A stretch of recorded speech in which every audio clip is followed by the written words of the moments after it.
주 안에서 평안하신지요. 생명의 생가 이영훈 목사입니다. 생가에서는 민수기서를 묵상하는데 오늘이 56번째 시간입니다. 22장 1절에서 14절까지 발람이 모압의 부름을 받다라고 하는 내용이 되겠습니다. 모압이 이스라엘을 두려워할 필요가 없었죠. 왜냐하면 하나님께서 분명히 이스라엘에 명하신 말씀이 있기 때문입니다. 여호와께서 내게 이르시되 모압을 괴롭게 하지 말라, 그와 싸우지도 말라, 그 땅을 내가 내게 기업으로 주지 아니하리니 이는 내가 롯 자손에게 이르기를 기업으로 주었습니다 라고 신명기 2장 9절에 말씀을 하고 있죠.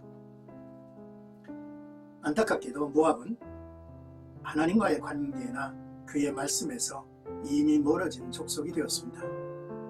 모압 왕 발락은 이스라엘을 두려워해서 이방 선지자 발람을 이용해 이스라엘의 침공을 막으려고 했죠. 먼저 1절에서 4절까지는 모압의 두려움이라는 내용입니다. 이스라엘이 광야에서 38년을 지내고 가나안 땅으로 접근하고 있었죠. 이때 이스라엘은 남부 가나안, 아모리, 바산 족속과의 전투에서 이미 승리를 거두고 가나안 입성의 준비를 마쳤습니다. 모압은 아모리인에게 많은 땅을 빼앗겼지만 여전히 요단 동편 넓은 평지를 차지하고 있었는데 이스라엘은 이미 모압을 굴복시킨 아모리인을 대파하고 요단 동편 모압 평지에 진을 찍었습니다. 모압 사람들은 심히 두려워했다 했습니다. 이스라엘의 인구가 많으려니와 그들의 연승 소식 때문이죠. 이때 모압 왕 발락은 미디안 장로들에게 이스라엘의 확장 능력에 대한 우려를 표현하죠. 소가 뜯어먹으리로다는 말은 확장 능력에 대한 우려의 표현이죠. 미디안 장로들에 대한 언급은 곧 닥칠 바알볼 사건을 예고하는 듯합니다. 이제 5절에서 8절까지는 발람을 고용하려는 발락입니다. 갑자기 발람이 등장하죠. 발람은 이스라엘 사람이 아닙니다. 1967년 발굴된 데이르 알라 비문에 의하면 그의 출신지인 부돌은 요단강 근처 데이르 알라이며 모압에서 가깝습니다. 비문에서 발람은 그 지역에 신 부올의 아들로 묘사되고 있습니다. 발람은 여호와의 이름을 언급한 것으로 보아서 이스라엘의 하나님을 알고 있었던 것 같습니다.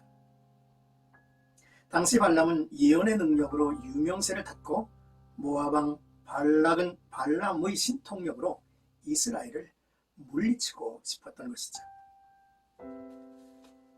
발락은 이스라엘의 승리가 영적인 힘에서 나온다는 생각을 갖고 선지자 발람이 이스라엘을 저주하면 그들에게서 힘을 뺄 수 있다고 생각을 한 것입니다.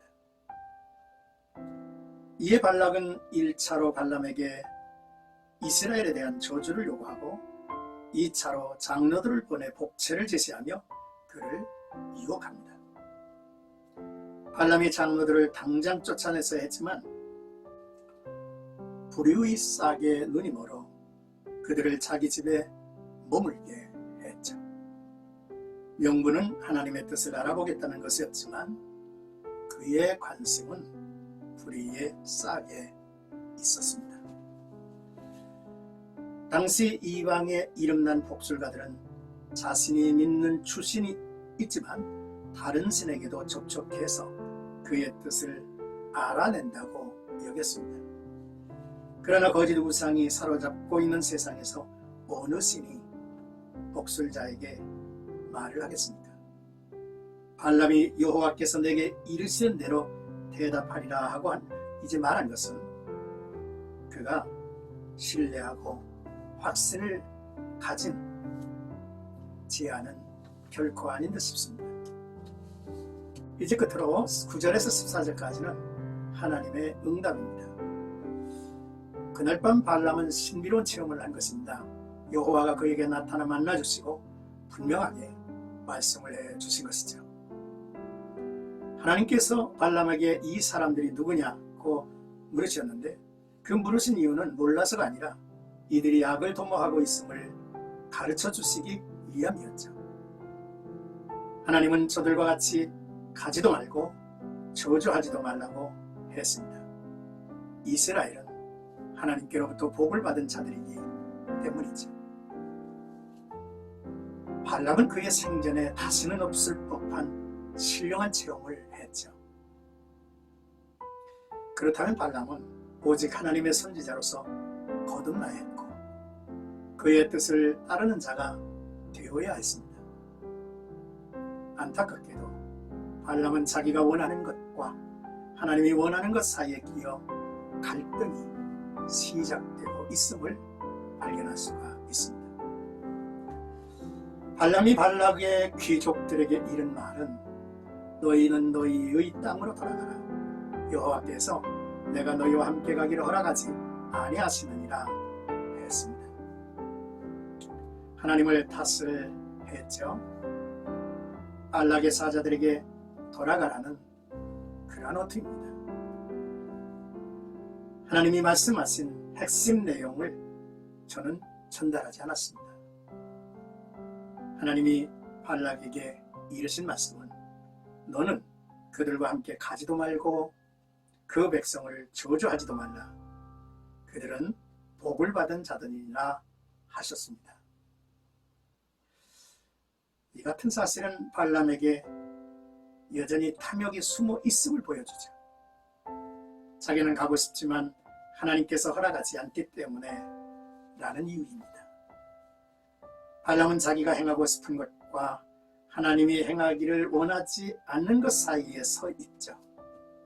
돈과 하나님을 겸하여 섬길 수는 없는 법이죠. 오늘의 말씀을 묵상을 하면서 하나님을 떠나고 하나님의 말씀을 멀리하면 두려워할 일이 아닌 것에 두려움을 갖고 떠오는 존재가 될 것이라는 사실입니다. 둘째, 우리는 구하고 찾고 두드리며 사는 사람들이죠. 그러나 그 대상이 누구여야 하는가는 매우 중요한 일이죠. 셋째, 하나님의 말씀은 처음부터 끝까지 읽고 듣고 묵상할 수 있어야 합니다. 내가 원하는 것, 내 감정에 받아들이고 싶은 한 대목만 취하면 결코 하나님 앞에 온전히 순종할 수가 없는 것이죠. 오늘도 나와 여러분들의 삶 속에 하나님의 뜻 안에서 하나님이 원하시고 명하시는 것을 따라 순종하는 나와 여러분들이 되기를